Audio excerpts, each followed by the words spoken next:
Hello viewers, আসসালামু আলাইকুম। কি খবর সবাই, কেমন আছেন? আশা করছি সবাই ভালো আছেন। আলহামদুলিল্লাহ, আমিও ভালো আছি। আমাদের ইউটিউব চ্যানেলটিতে আপনাদের অনেক বেশি রেসপন্স পাচ্ছি, সাড়া পাচ্ছি। এই জন্য আপনাদেরকে অসংখ্য ধন্যবাদ সবসময় আমাদের সাথে থাকার জন্য। আশা করি প্রতিনিয়ত আপনাদের সামনে হাজির হব নতুন নতুন অজানা তথ্য নিয়ে। আজকে কথা বলবো ফার্স্ট টাইম সেক্স, অর্থাৎ প্রথমবার সহবাসের যে অনুভূতি বা ফিলিংস সেটা নিয়ে। অনেকের মধ্যে বিশেষ করে দেখা যাচ্ছে যে নবদম্পতির ক্ষেত্রে অনেক সময় একটা ভয় কাজ করে। বিশেষ করে ফার্স্ট টাইম সেক্সের কথা যখন তাদের মাথায় আসে, নারী পুরুষ উভয়ের মধ্যে একটা অস্বস্তি কাজ করে। অনেকে মনে করে থাকেন যে কিভাবে হবে বা কি হবে। আসলে এই যে একটা অনুভূতি, এটা কিন্তু দেখা যাচ্ছে যে তাদের মধ্যে একটা দুশ্চিন্তা তৈরি করে।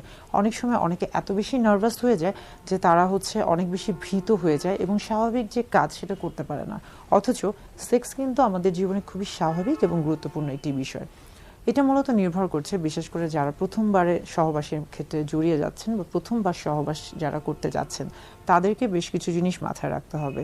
যে প্রথমবার সহবাসের ক্ষেত্রে কিন্তু বিষয়টা নিয়ে কখনোই অতিরিক্ত চিন্তা করা যাবে না যে আসলে কি হবে বা কি হবে না, বা কোনটার পর কি হবে, বা আমি কিভাবে কি করব, প্রসেস, এই যে স্টেপ বাই স্টেপ চিন্তা করা, এই যে অতিরিক্ত চিন্তা, এটা কিন্তু অনেক সময় দুশ্চিন্তার কারণ হয়ে যায়। তাই এই বিষয়টা নিয়ে কিন্তু অতিরিক্ত চিন্তা বা দুশ্চিন্তা করা যাবে না, এটাকে খুবই স্বাভাবিকভাবে নিতে হবে। এবং পুরুষদের ক্ষেত্রে একটা টেন্ডেন্সি রয়েছে, অনেকে মনে করে থাকেন যে প্রথমবার সহবাসের ক্ষেত্রে স্ত্রীদের, অর্থাৎ তাদের ক্ষেত্রে একটা সতীত্ব প্রমাণের একটা বিষয় চলে আসে। বিশেষ করে অনেকের মাথায় থাকে যে প্রথমবার সহবাসের ক্ষেত্রে স্ত্রীদের হাইমেন বা যে যোনিপথের যে পর্দাটি রয়েছে সেটা হয়তো বা ছিঁড়ে যাবে, বা সেটা হয়তো বা সেখান থেকে অনেক বেশি ব্লিডিং হবে বা রক্তপাত হবে। এই যে একটা ভ্রান্ত ধারণা, এটা কিন্তু অনেকের মধ্যেই রয়েছে। তো মূলত দেখা যায় যে প্রথমবার সহবাসের ক্ষেত্রেই কিন্তু বেশিরভাগের ক্ষেত্রেই কিন্তু এই যে হাইমেন ছিঁড়ে যাওয়া বা ভার্জিনিটি লস হয়ে যাওয়া, এই যে শব্দগুলো রয়েছে, এই জিনিসটা আসলে প্রযোজ্য নয়।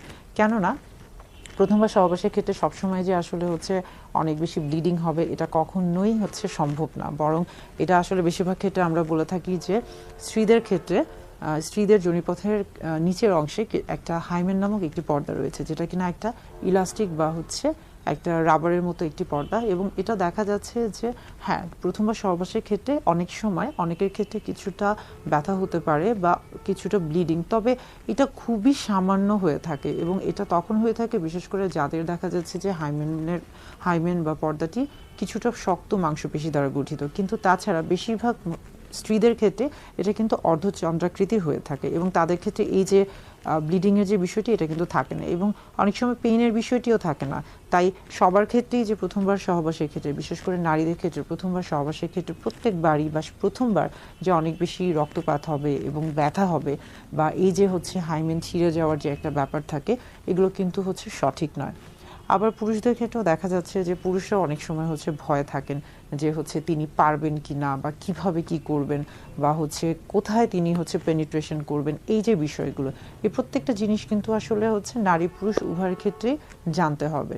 বিশেষ করে দেখা যাচ্ছে যে প্রত্যেকেরই, নারী পুরুষ উভয়ের ক্ষেত্রেই সহবাসের পূর্বে আসলে পুরুষ এবং স্ত্রী প্রজননতন্ত্র বা বাহ্যিক প্রজননতন্ত্র এবং জননাঙ্গ, এই বিষয়গুলি সম্পর্কে একটা সম্যক বা একটা ভালো ধারণা থাকতে হবে।